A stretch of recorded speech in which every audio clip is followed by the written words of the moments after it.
5 seconds. Start.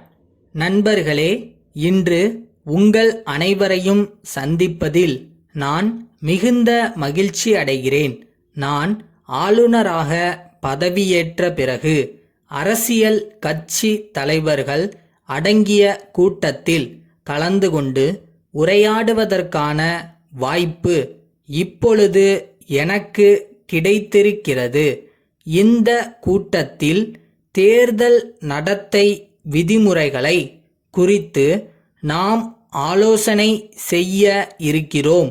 நடைபெற இருக்கின்ற சட்டசபை தேர்தலுக்கான தேர்தல் ஆணைக்குழு நடத்தை விதிமுறைகளை வெளியிட்டிருக்கிறது.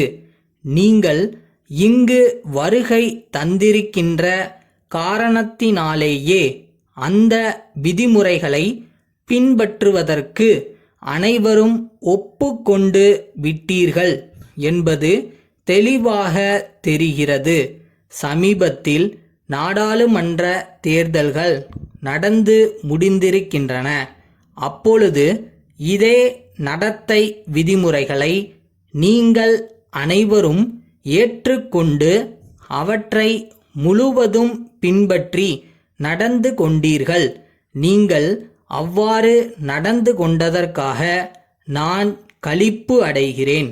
தமிழ்நாட்டில் எப்போதுமே தேர்தல்கள் அமைதியான சூழ்நிலையில் நடந்து வந்துள்ளன என்பதை பற்றி தமிழ்நாடு உண்மையிலேயே பெருமிதம் அடையலாம்.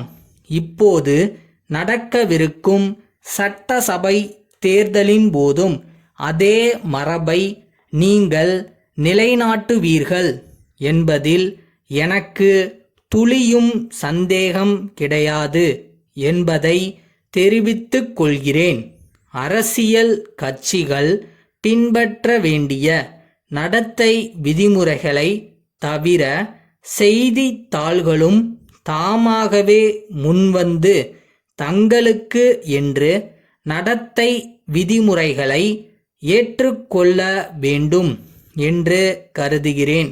அப்பொழுதுதான் பல்வேறு அரசியல் கட்சிகளின் திட்டங்களை அறிவிப்பதிலும் சரி, பல்வேறு அரசியல் கட்சிகளின் தேர்தல் பிரச்சார செய்திகளை வெளியிடுவதிலும் சரி, அனைத்து அரசியல் கட்சிகளுக்கும் நியாயம் வழங்க அவற்றால் இயலும்.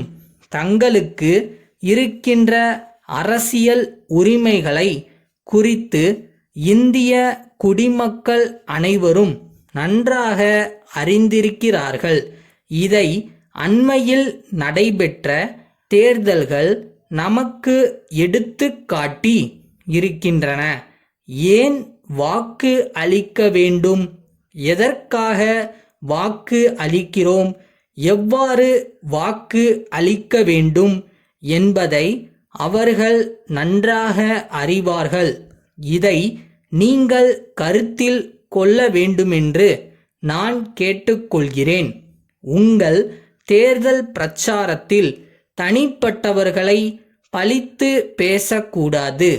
மேலும் வகுப்புவாத உணர்ச்சிகளையோ மொழிப்பற்றையோ வட்டார பற்றையோ தூண்டிவிடும் வகையில் பேசுவதும் கூடாது. தேர்தல் பணிகளில் ஈடுபடும் போது சில தேர்தல் வாக்குறுதிகளை நீங்கள் அளிப்பது இயல்புதான். ஆனால் அவ்வாறு நீங்கள் அளிக்கும் வாக்குறுதிகள் நியாயமாகவும் இருக்க வேண்டும், பொறுப்பு உணர்வுடனும் இருக்க வேண்டும் என்று நான் கருதுகிறேன். நிறைவேற்ற இயலாத வாக்குறுதிகளை தேர்தல் காலத்தில் நாம் பெரும்பாலும் வாரி வழங்குகின்றோம். அவற்றை நாம் நிறைவேற்ற முடியாதபோது மக்கள் பெருத்த ஏமாற்றம் அடைகின்றனர். அதன் காரணமாக அவர்கள் தாங்கள் ஏமாற்றப்பட்டதாக கருதுகிறார்கள். அதன் விளைவாக மக்கள் ஜனநாயக நடைமுறைகளில் நம்பிக்கை இழந்துவிடவும் கூடும் என்பதை இச்சமயத்தில் தங்கள் கவனத்திற்கு கொண்டு வர விரும்புகிறேன். மாயவரம் புகைவண்டி நிலையச் சாலையிலுள்ள தாமோதரனிடமிருந்து தஞ்சாவூர் நாதன் சகோதரர்களுக்கு 8 பிப்ரவரி 1971 தேதியிட்ட கடிதம். அன்புடையீர், தங்கள் கடிதம் கிடைத்தது. என்னுடைய வீட்டிலும் என்னுடைய கடையிலும் மின்சார விளக்குகளை பொருத்துவதற்கு தேவையான பொருட்களின் விவரங்களை அனுப்பி இருப்பதற்காக நான் நன்றி தெரிவித்துக் கொள்கிறேன். என்னுடைய கடையில் கூடிய விரைவில் மின்சார விளக்குகளை பொருத்த வேண்டுமென்று விரும்புகிறேன். கடைக்கு சாதாரண மின் விளக்குகளை பொருத்தினால் போதுமானது. ஆனால் என்னுடைய வீட்டிற்கு விளக்குகளை போடும்போது அலங்கார விளக்குகளை போட வேண்டுமென்று விரும்புகிறேன். எனவே தாங்கள் தங்கள் பிரதிநிதியை உடனடியாக அனுப்புமாறு கேட்டுக்கொள்கிறேன். அவரிடம் மேலே குறிப்பிட்ட 2 வகையான விளக்குகளையும் அவற்றை பொருத்துவதற்கான சாதனங்களுடன் அனுப்பி வைக்குமாறு கேட்டுக்கொள்கிறேன். என்னுடைய நண்பரின் வீட்டில் பொருத்தப்பட்ட விளக்குகள் 2 வாரங்களுக்குள் கெட்டுவிட்டன.